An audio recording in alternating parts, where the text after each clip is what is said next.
So I'm not going to do it. I got to wait. We just got to wait until and once the pandemic and the world opens up, then I'll go back out on tour and start working on my jokes.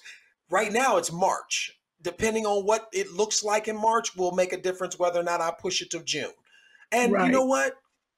I don't know what it is, but I've gotten okay waiting because I know what it's going to be. Too.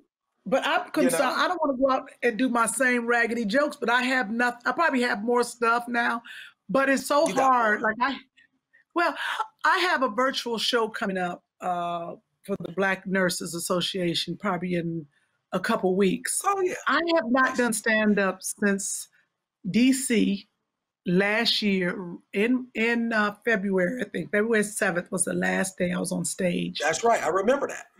Remember that at the DC? Yeah, you did the DC. You did the tavern, the one that I did, right? Yes, the tavern. Yes. I loved it. That was my last show, and for some reason, why do I remember? I guess we were hearing about it. I was like, "Don't touch me. We can't have people near me or whatever." We were hearing rumors, I guess, of it because I remember taking pictures of people, but let's keep them at a distance.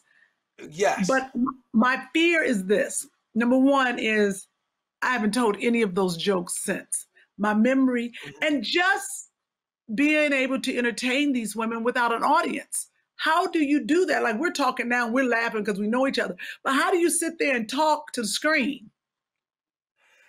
You know what? For me, when I've done them, and I did, that was another show. I did some kind of virtual show where you perform for these screens. That was the third show that I did. But my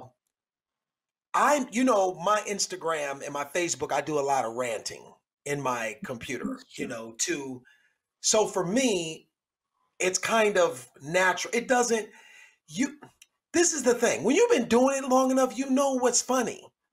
You know it's like when I, as a comedian, it's like when we would showcase for the industry and they would be there and they wouldn't be laughing. And that used to bother you. But then after you've been doing it long enough, you realize that they're just soulless, comedicless asses, most of them. You know what I'm saying? So like, fuck you. You ain't got to laugh. You ain't going to come in here with your tight ass suit on and not laugh because you're trying to look and see if.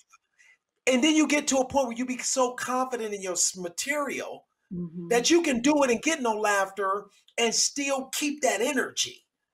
Because it's funny. I've done it 472,000 times, and I've gotten a laugh every time. Why would I think that I'm not getting a laugh now? So that's what you got to kind of remember when you go to do these virtual shows.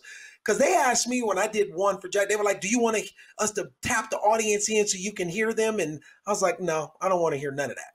I don't want to hear nothing. I just want to hear me, and I just go. And I just go. And I was supposed to do 15 minutes. Well, that's what I'm going to do. I got to do 10, so I want to make sure I talk to you this week. That's easy. Is it?